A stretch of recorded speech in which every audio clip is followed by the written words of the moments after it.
Today we're going to talk about ballistics gelatin with Dr. Scott Crawford. Hi there. Stay tuned.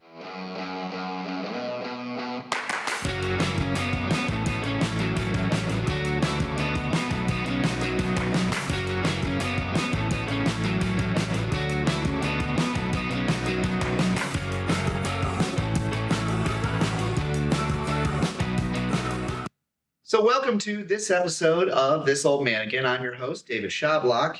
And today we have Dr. Scott Crawford here, and he's done a whole lot of research and experimentation with ballistics gelatin.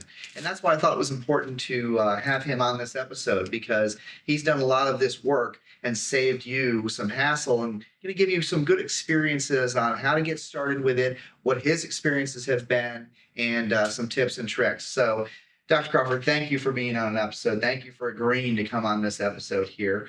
It's really cool. We're getting to, we hid away in a room at SimGhosts, and I know that you're part of the board of SimGhosts, but you also have another job. So talk about both of those a little bit. Yeah, thank you for having me. I'm glad to be able to talk with you and share what I've discovered about gelatins over the years. I'm also the executive director for the Training and Educational Center for Healthcare Simulation, or TECS, at Texas Tech University Health Sciences Center, El Paso. And part of what got me interested in this was doing work for some of the chapters in a textbook that I helped to edit a couple of years back, and found out that it wasn't just as simple as getting Knox gelatin off the shelf store, that there was actually quite a bit of research that had gone into it, including from the military, learning how to make ballistics gelatin, which is how it got its start, is its similarities to human and animal tissue and the ability to test projectiles and their penetration. And a lot of us are experienced with that because Mythbusters, and they use a lot of ballistics gelatin, and we love it. And we love playing with it. But inside the healthcare simulation industry, what is gelatin primarily used for? So healthcare simulation areas primarily use gelatin for ultrasound phantoms. So phantom, anything that is used to represent sort of a task trainer specific to radiographic imaging, whether ultrasound or X-ray, but in this case, the ultrasound images through those phantoms. And because of the high sort of moisture content, which is a really good medium for ultrasound, it projects those images really well. And lots of work has been done trying to figure out how to best mimic different tissue properties. Nice. And I know we're always trying to, make our own things, and we're crafty. We have our own little kitchens and make it. So is this what you did? You went out and you bought the Knox gelatin, and this is what that is? You bought that. You made that? No. So this is actually, so going back again, Knox gelatin and even just, food grade gelatin can be used to make a ballistics gelatin. When you're using the natural gelatin powders, the sort of hardness is described in bloom as a unit. So that's the structure of the gelatin powders and things. Yes, the collagen that actually forms those links and how tightly they are, essentially, is my understanding. Yep. With ranges from like 100 to 300 for most gelatins. And so a nice firm gelatin of like 250 or 300 bloom would give you something that would be pretty similar to a structure like this. Depending on what you put into it. Because I know like the Knox that we can buy in the store that most people are used to is 150 bloom. I'm doing moulage and I'm making my own, but I'm doing the 300 bloom prosthetics grade. And a lot of it has to do with what you're putting in with it as well. Mm-hmm. And some of the earlier information I found about it was how to change and adjust the consistency of it by how it's made. So when I learned how to make Jello, literally Jello, that I would eat as a dessert, I would pour hot water in to dissolve the powder. Correct. And then add cold water and get it to cool off. There was some older studies that I found from the military that increased the sort of stiffness of the Jello by making it with cold water first. And so they would actually put the cold water in, let it sit, and begin the process of dissolving before then either heating or adding hot water to it.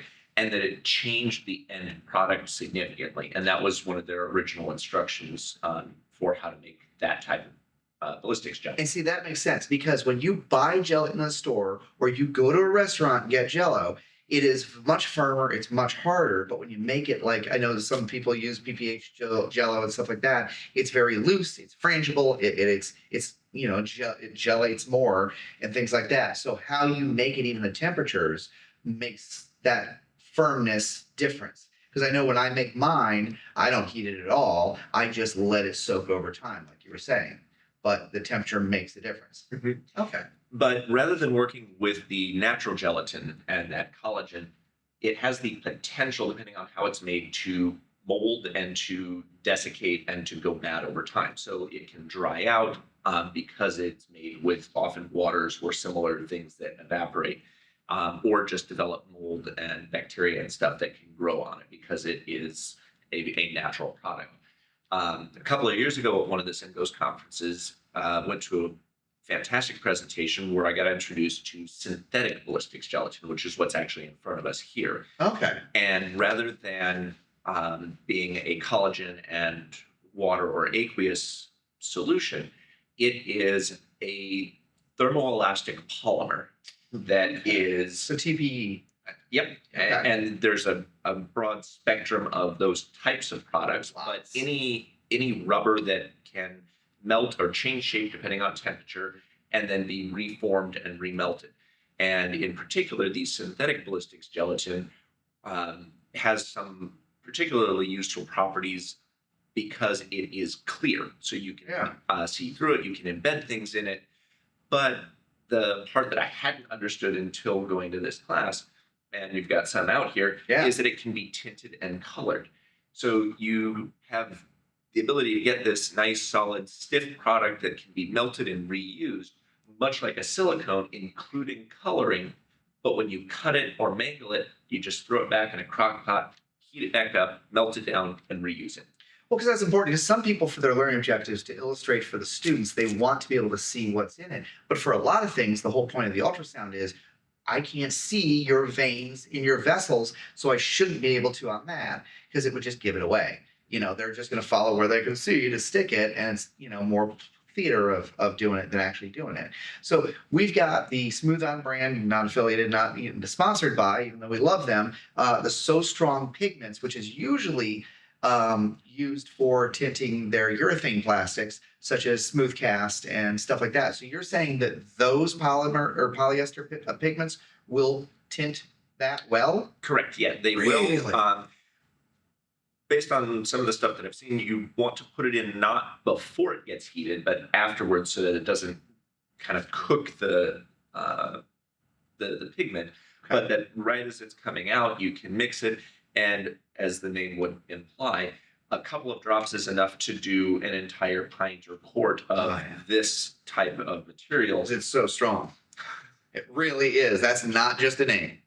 And so they have them both in an opaque and translucent color form, so that you could then adjust whether you're trying to get like a skin tone that you wouldn't be able to see through, but also potentially blood or blood clots or adipose tissue fat that might transmit a little bit more. And so you can make these different types.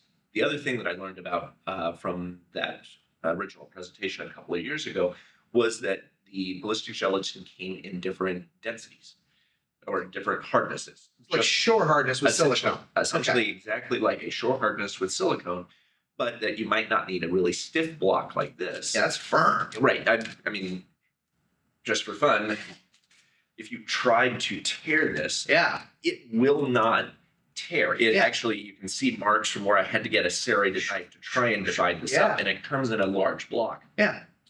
So I started wanting to see how these different products could be adjusted. So the product can come in different, I'm calling them densities. It's not really a density. It's actually the same density, but a different hardness. Yeah, durometer, shore hardness. Like I said, I'm used to, if you just say shore hardness, that's what I'm going to understand, because I deal with so much silicone and things like that. So softness, hard, firmness, things like that. Because this is not. This is a very hard, this might be a really good skin, maybe a little bit of muscle in a thin layer. That's probably short 20, I'm guessing, at least 10, maybe. I think it may even be higher than 30. Yeah, yeah. So, and this is what's sold as a 20% block of clear synthetic ballistics gelatin. Okay. But the same company that makes this also has a line of medical grade products that come in these different hardnesses, different shore values. Okay. And so those were the products that were being used and demonstrated to make the adipose tissue, the clots, the soft, organs, squishier. Okay. and then colored differently for those purposes, and then even embedding vessels and other things inside of it. Nice.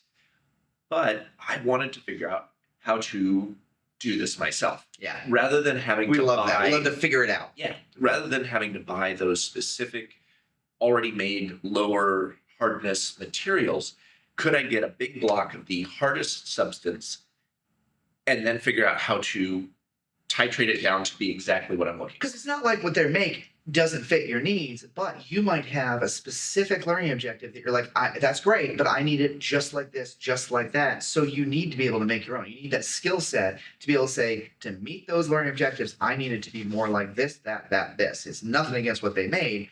You just have advanced needs. Yep. And so starting to look at the material safety data sheets and some other people doing research on thermoelastic polymers identified that this is essentially a plastic that is mixed with some type of a diluent because it's sold as a 20% block. Correct. So it has to be 20% of something. And Okay. so what is the something?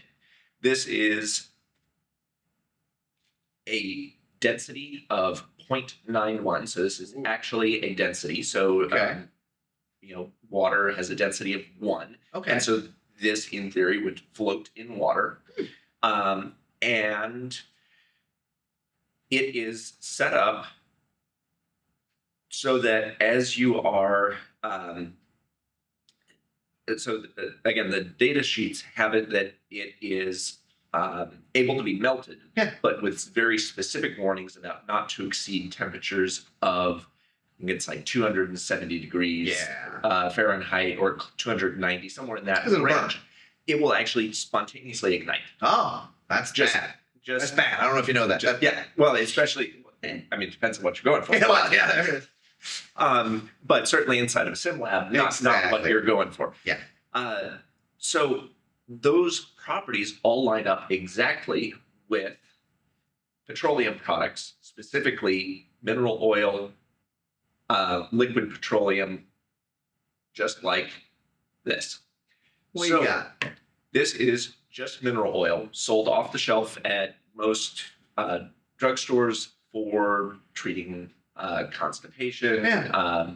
Some people might use it to put on their cutting boards that are wood. To Yeah, maintain exactly. them. It's treatments. There's all kinds of it's jack of all trades for a ton of things.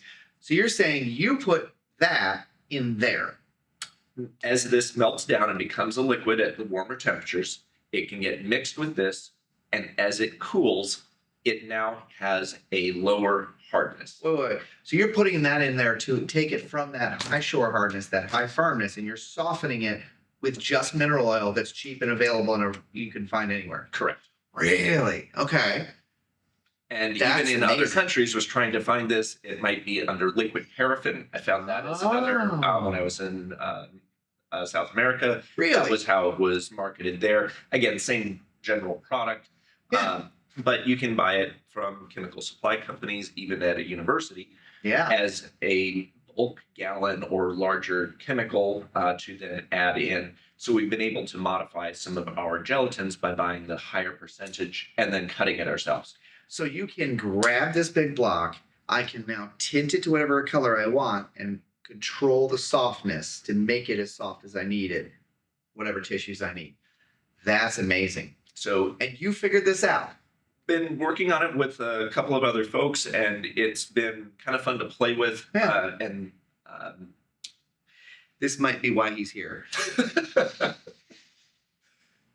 so one of my techs, Jackson Davis, has been Yeah. taking this and has started tinting it, used some of the lower density, and has been pouring a task trainer that would be able to allow for ultrasound, Okay. but has also, as it's getting poured, embedded material that can be removed secondarily, leaving a potential space so that injections will actually be able to show on ultrasound as though there were two fascial planes separating. Now, I've seen some people, you're not the first person I've seen mess with gelatin. You're the first person I've seen really go into this, but I've heard there's additives that people are putting forward to get a better picture for ultrasound. Do you have anything? What do you have to say about that? So there are some studies that have gone into how to adjust. Again, this is nearly optically pure, but it also ends up looking fairly sonographically pure. Okay. So when you put an ultrasound probe on it, if particularly the natural one that is just a liquid, when you put that probe on, you see as though it was just water. There's nothing in it. And so if you're trying to get tissue that looks like there is, cells and small little planes of The real stuff in tissue. stuff in tissue, you would need to Not put just that in. vessels. Yeah. So Okay. some of the additives that people have used might be things like psyllium powder, so Metamucil, basically. Oh, okay. Yeah, that's what I've heard people use. Okay. There have been some other And things. it just gives more of that star field sort of tissue, real tissue look under the ultrasound, which is Correct. important. Yep. What people are looking for. Yep. And now, when you are pouring this, again, if we're going back to that ultrasound property, there is something called scarring. So as you Okay. stab it with a needle, the Yeah. ultrasound is so good at seeing tissue changes by how the sound waves reflect off that if you hit it with a needle a bunch of times, you'll actually start to see that scarring.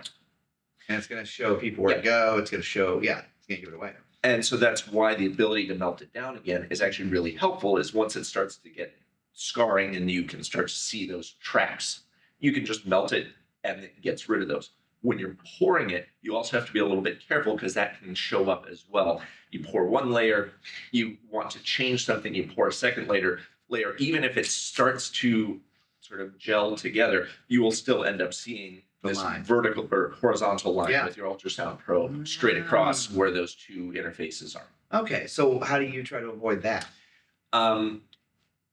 Well, I'm just letting you know it's there. Okay. As you heat it, if you are able to have them be a little bit less cool, so that there's still a little bit more liquid interface, they'll mesh a little bit better, and you'll blur that differentiation. So, like with silicone, it's a partial cure, and if we get more there, does anything like a hot heat gun maybe hitting it work? Or so that is actually able to be used to repair some minor surface defects. Again, it starts to melt at about 140 to 170 degrees Fahrenheit, and so as you get close to that, it softens enough that you can sort of get some of those surface level defects out with a heat gun. But have you tried when you do your pour right before you do your second pour, heat it up real quick? I have not tried that. That sounds like a fantastic idea. That's what I think. That's what I'm thinking of. Is if you can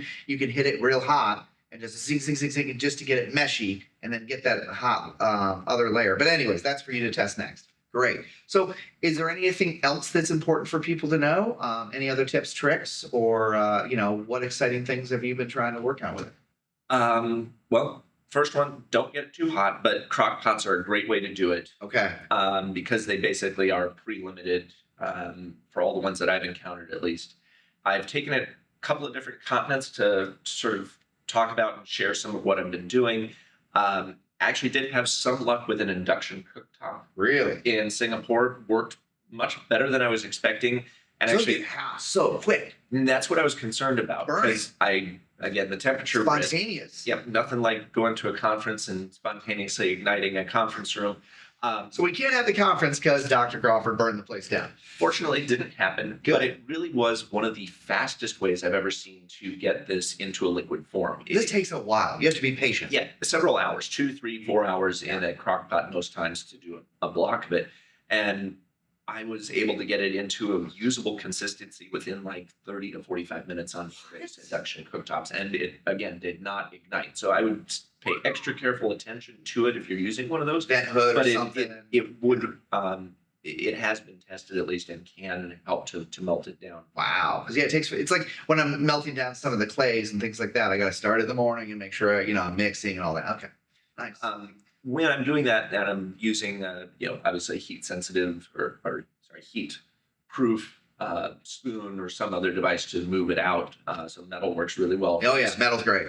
But it can start to capture some air bubbles. So Correct. any time you're pouring things, as you know very well, I'm Oh, sure, yeah. with silicone or anything else, if you could get a vacuum over it to pull some of it out, that might be fantastic. One of the Pressure to minimize it. Yeah. one of the other techniques that's described, and this is for reforming the blocks, is you'll put it back in and they will send it in a large metal tub that could actually be put into an oven so that you can heat the whole form and have it stay at that nice temperature for a long period of time where any bubbles can finish their way out. Whereas if you pour it, it will start to cool enough that it can still trap the bubbles inside. Got it. Yeah, and I've done that. I've done some. We use medium density soy wax, which I'm wondering how chemically similar that is. We'll have to talk more about that. But we would get bubble entrapment as well. So cool. Anything else that you want people to know about it, or is that? I mean, God, that was enough as it is. So No, it's a fun substance. The fact that you can remelt it makes it even easier to get into than silicone because you don't have to worry about the cure and this one's now ruined. If you don't like it, you just put it back in and remelt it and try again. Again, you'll have to check your temperatures as you're pulling it out, but PLA 3D printed molds are able to withstand this as it's coming out if you give it just a little bit of time before you pour it in. okay. So that does work. I tried pouring it into an alginate mold, which is able to be used in dentistry and other Correct. medical type things. I use that in life casting a lot, so I love alginate. So it was good, except the alginate has so much actual water moisture. Yep. This is above boiling when you put it in. I added all kinds of bubbles just from its contact with the side of the wet, hot material. And that was so. The thing I learned from Smooth On also was so I would use like Smooth Cast 300 in it, and it's so exothermic that it would do the same, and it would texture the outside and be horrible. And their solution was to use the 300Q, which was a quick 30-second pot time. And it cures so quickly, it doesn't have time to be so exothermic. So this, if we could find a way to quick cool that, it might alleviate that. But again, it stays mobile enough below that boiling point temperature. So again, it can get up to that 240, 50, 70, I think is really where they have that cutoff. But if you can get it down to 210 as you're pouring it'll be below boiling, but still be mobile enough that you might be able to drip it in. So that would be another way to approach it if you really had to use an alginate. How do you temp your stuff out? Do you use the infrared or do you use I had an infrared. Yeah, those are great. Yeah. It's great. Yeah, I love those. That was my thing. I mean, we've done the thermometer, but the infrared, you don't touchy, And let's make sure you're using safe practices. You're using the thermal drapes. You're using gloves. You're doing safe practices because you can really get hurt by this stuff. Yep. So, It's, again, fairly safe according to all the MSDSs. If you manage to ingest a bunch of it, it might give you diarrhea just because that is what it's used to treat. If you manage to get the liquid into your lungs, it could make you pretty sick that way. But again, you'd have to be trying really hard to get a thick, viscous substance like this down there. The biggest thing is that as it heats up, it does produce a bit of an odor, not a dangerous one, but some people might find it off-putting. And so if you had a vent hood, that might be a good idea just to help prevent people from wondering and asking too many questions about when is that smell going away. Very, very good tips. So, all right. Well, thank you so much for being on the episode. We hope you get out there and play with some nice ballistics gelatin. For now, my name is David Shablock. Scott Crawford. And thank you so much for watching. We'll see you in the next episode of This Old Manikin.